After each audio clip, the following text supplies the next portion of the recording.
Halo pemirsa, berjumpa lagi dengan saya Siska Oktaviani dalam program Pasien Channel Rumah Sakit Santo Barromeus.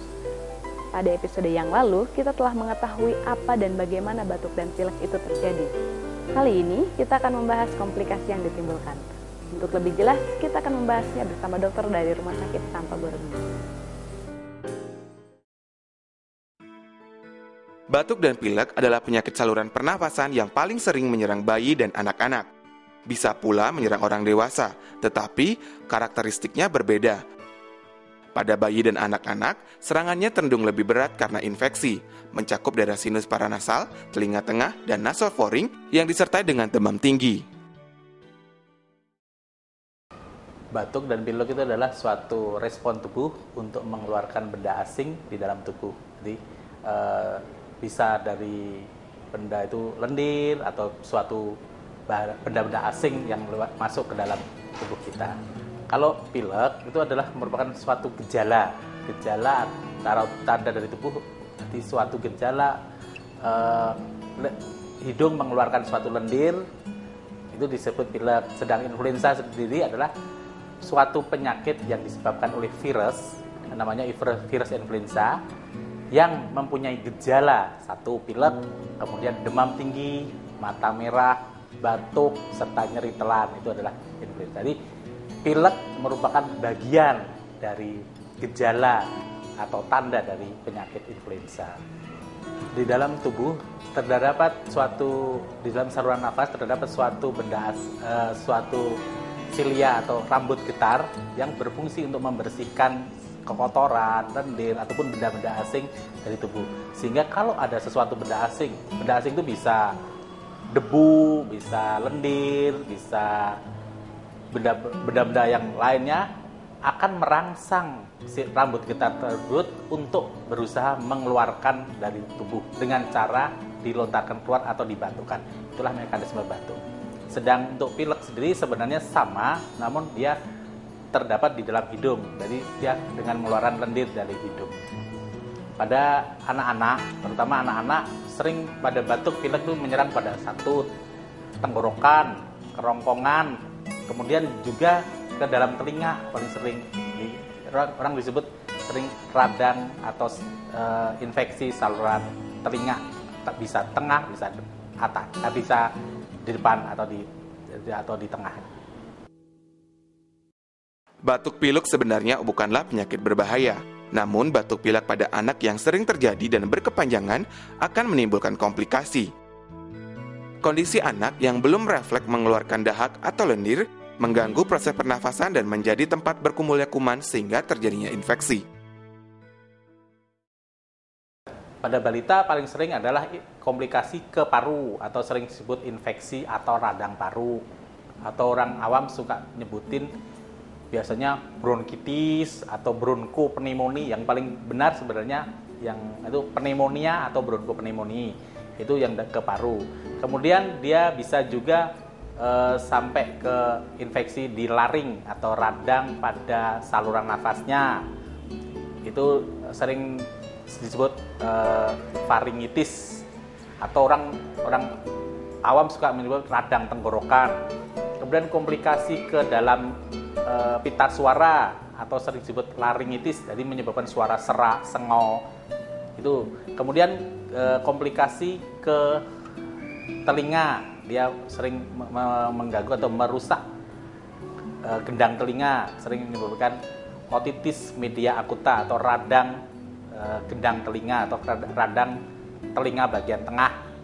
Kemudian bisa juga ke radang pada hidung, orang disebut rinitis atau infeksi pada hidung, yang bisa berlanjut jadi sinusitis atau infeksi pada sinus. Kemudian kalau dia berlanjut, dia bisa juga naik ke dalam otak atau orang disebut meningitis atau radang otak. Jadi kadang-kadang bisa komplikasinya bisa ke seluruh tubuh. Kalau infeksi yang berat ke seluruh tubuh, kita sering disebut sepsis atau infeksi yang di dalam darah yang sangat berat, itu sering disebut sepsis. Paling sering adalah penyebab yang berulang itu adalah alergi, paling sering. Karena apa? Suatu anak yang dengan alergi tertentu, dia akan mudah untuk terjadi berulang-ulang kalau dia terpapar alergennya. Komplikasi apa yang kemungkinan terjadi? Yang awal pasti biasanya dia di lokal sendiri, jadi ada radang tenggorokan, bisa ke redang telinga, ataupun yang tadi ke radang paru-paru, itu paling sering.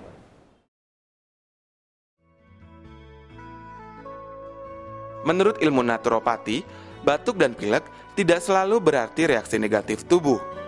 Bahkan itu merupakan bagian dari reaksi positif tubuh untuk mengeluarkan kelebihan toksin atau racun yang bertumpuk pada saluran pernafasan yang kerap terjadi. Produksi slem, lendir, dahak ketika kita mengalami batuk dan pilek merupakan proses membuang toksin walaupun prosesnya selalu tidak nyaman. Sebenarnya kalau kita sebagai orang awam kita bisa melihat dari klinis atau dari penampakan anak, pemeriksaan fisik anak.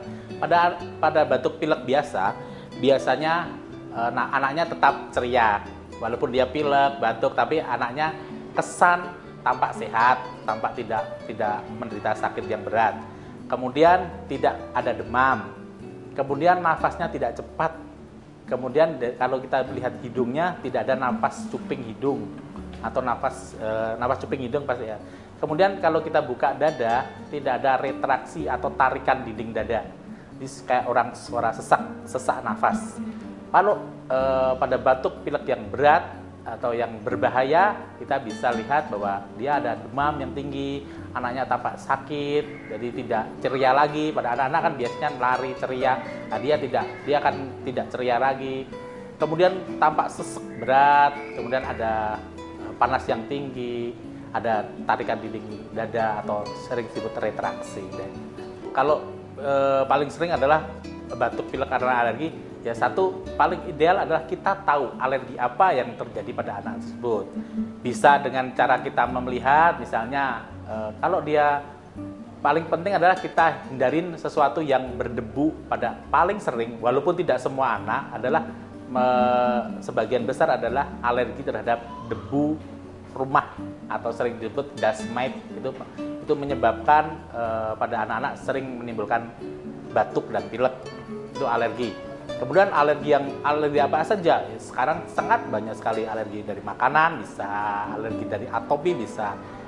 Kalau kita tindak lebih lanjut, kita bisa lakukan tes, namanya tes alergi. Dengan tes alergi pada anak-anak sekarang sudah gampang didapat, di Boromis juga ada. Dengan pemeriksaan darah kita akan tahu jenis alergi yang diderita pada anak tersebut, sehingga orang tua bisa mencegah untuk alergen tersebut masuk ke dalam tubuh. Nah, itu yang paling ideal untuk anak-anak. Kalau itu sulit sekali, kita bisa dengan pemberian terapi anti alergi. Walaupun itu yang paling ideal adalah kita menghindari alergen dulu. Jadi terapi anti alergi adalah pilihan kedua setelah menghindari anti alerginya. Batuk dan pilek seringkali dianggap bukan gangguan kesehatan yang serius. Bahkan, banyak orang tua yang mengabaikan penyakit ini jika bayi atau anak mereka tidak sampai demam. Namun, jika buah hati mengalami batuk dan pilek selama seminggu atau lebih dan gejalanya memburuk, ada sebaiknya kita segera berkonsultasi ke dokter. Pemirsa, kita telah mengetahui komplikasi apa saja yang dapat ditimbulkan oleh batuk dan pilek. Pada episode berikutnya, kita akan membahas penanganan serta pengobatan batuk dan pilek. Sampai jumpa lagi di episode yang akan datang.